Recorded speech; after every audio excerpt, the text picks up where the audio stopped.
Regardez vos mains. Sont-elles celles d'un peuple qui attend ou celles d'un peuple qui bâtit? En ce début d'année 2026, l'Algérie semble avoir cessé de conjuguer son destin au futur simple pour l'écrire, enfin au présent de l'impératif. Le temps des promesses lointaines s'efface désormais devant la réalité de trajectoires brutes et concrètes. Entre le fracas assourdissant des nouveaux rails qui déchirent l'immensité du désert et le silence sacré d'un mois de Ramadan qui s'annonce, une accélération sans précédent est en marche sur tous les fronts de notre société. Sommes-nous les témoins privilégiés du réveil d'un géant trop longtemps endormi, ou s'agit-il de la métamorphose profonde d'une nation qui a enfin compris que sa seule véritable limite était sa propre bureaucratie? Avant de plonger ensemble dans les racines complexes de cette mutation historique et d'en analyser les rouages politiques et sociaux, je vous invite à marquer votre engagement dès maintenant. Si vous croyez fermement en cette Algérie nouvelle, cette Algérie qui ne s'excuse plus d'avancer et de bousculer les statu quo, manifestez votre présence. Laissez un j'aime sur cette vidéo, abonnez-vous à la chaîne pour bâtir avec nous ce projet de Alger de demain et partagez cette réflexion autour de vous pour amplifier notre voix. Enfin, pour lancer le débat immédiatement au sein de notre communauté, écrivez simplement en commentaire cette phrase « 2026, l'heure du choix ». Soyez certain que je lirai chacun de vos avis avec la plus grande attention. Imaginez la terre algérienne non plus comme une étendue aride ou un simple décor lointain, mais comme une matrice vivante, un socle fertile où s'écrit désormais notre véritable autonomie.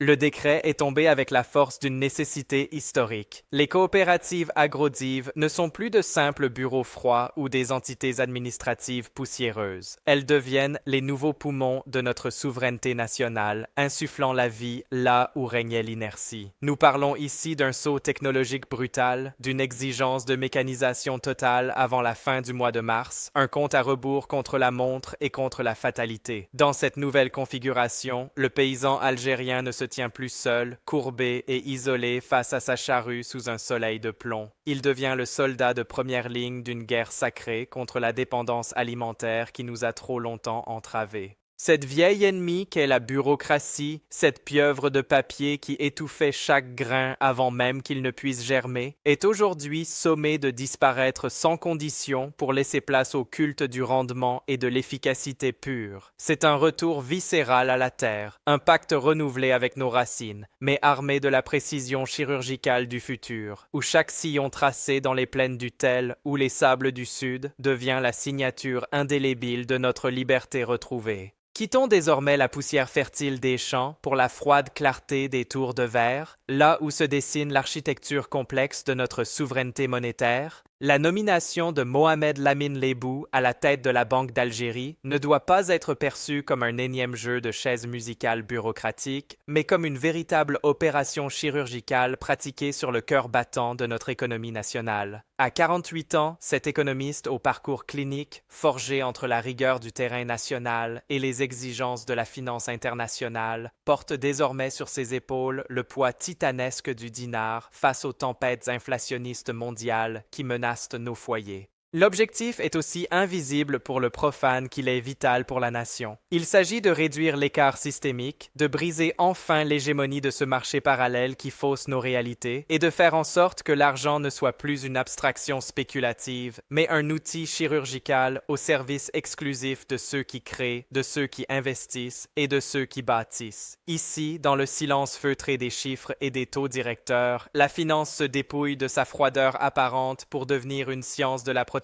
nationale, une barrière de confiance érigée pour sécuriser le pouvoir d'achat de chaque Algérien et garantir que notre richesse ne soit plus une variable d'ajustement, mais le socle de notre puissance. Tournons-nous maintenant vers toi, qui nous regarde peut-être avec un diplôme encore frais entre les mains, mais un doute lancinant niché au fond du cœur. On t'assomme de statistiques et de promesses. 18 000 emplois immédiats, 450 000 autres projetés à l'horizon 2029. Pourtant, au-delà de cette arithmétique froide, c'est ta place singulière dans le grand récit de notre pays qui est en train de se dessiner sous nos yeux. L'intelligence artificielle et les technologies de pointe ne sont plus des concepts lointains réservés à d'autres cieux. Elles s'invitent désormais au cœur même de nos centres de formation professionnelle, transformant chaque atelier en un laboratoire du futur. On ne te demande plus de te former pour simplement occuper un bureau anonyme ou remplir des formulaires sans fin, mais pour devenir le pilote audacieux des méga-projets qui redéfinissent physiquement notre territoire. C'est un pacte sacré, presque charnel, qui se noue aujourd'hui. L'État s'engage à te fournir les outils les plus affûtés et les infrastructures les plus modernes. Mais c'est à toi, et à toi seul, de fournir l'énergie créatrice et le talent brut pour les faire vibrer. Sache que dans cet effort, tes yeux ne sont pas les seuls à briller d'espoir. L'Afrique tout entière nous regarde avec une attention nouvelle, car ces lieux d'excellence s'ouvrent désormais à nos frères du continent, faisant de ton propre parcours le symbole d'une renaissance panafricaine où le savoir devient notre seule et unique monnaie de liberté.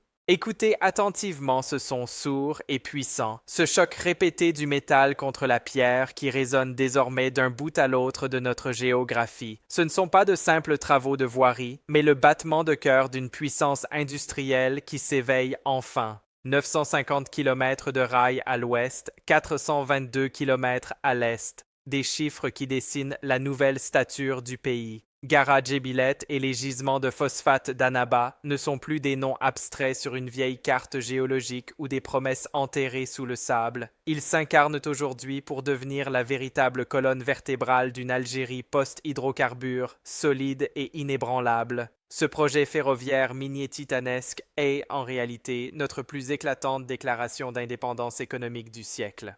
Transporter des millions de tonnes de minerais à travers les hauts plateaux, connecter directement nos ports les plus profonds aux gisements les plus reculés, c'est bien plus que de la logistique. C'est souder physiquement les membres de notre territoire pour n'en faire qu'un seul corps productif. Chaque rail d'acier posé sur notre sol est un pas de géant vers un monde où notre prospérité ne dépendra plus jamais des fluctuations capricieuses du prix du baril de pétrole, mais uniquement de la force brute de notre propre sous-sol et de notre volonté de le transformer nous-mêmes. Enfin, au-delà de la rigidité du fer et de la froideur des chiffres, il existe une dimension supérieure qui nous unit dans l'invisible, une force qui donne un sens à chaque rail posé et à chaque emploi créé. Le mois sacré de Ramadan 2026 s'avance vers nous, et il ne s'annonce pas seulement comme une période de jeûne et de recueillement, mais comme un véritable test de notre solidarité nationale. À travers le déploiement des marchés de proximité et une lutte acharnée contre l'ombre de la spéculation, c'est l'image d'un État protecteur qui se dessine, veillant avec une attention fraternelle sur la table de chaque citoyen. Pourtant, au milieu de ce tumulte industriel, une note inattendue s'élève et vient caresser nos âmes, la naissance de l'Orchestre Philharmonique International d'Algérie. Pourquoi donc invoquer la grâce de la musique au cœur même de l'exploitation minière? C'est une vérité profonde. Une nation qui oublie sa propre beauté finit inévitablement par oublier les raisons pour lesquelles elle se bat. Tandis que l'Opéra d'Alger s'apprête à faire résonner ses murs d'une harmonie nouvelle,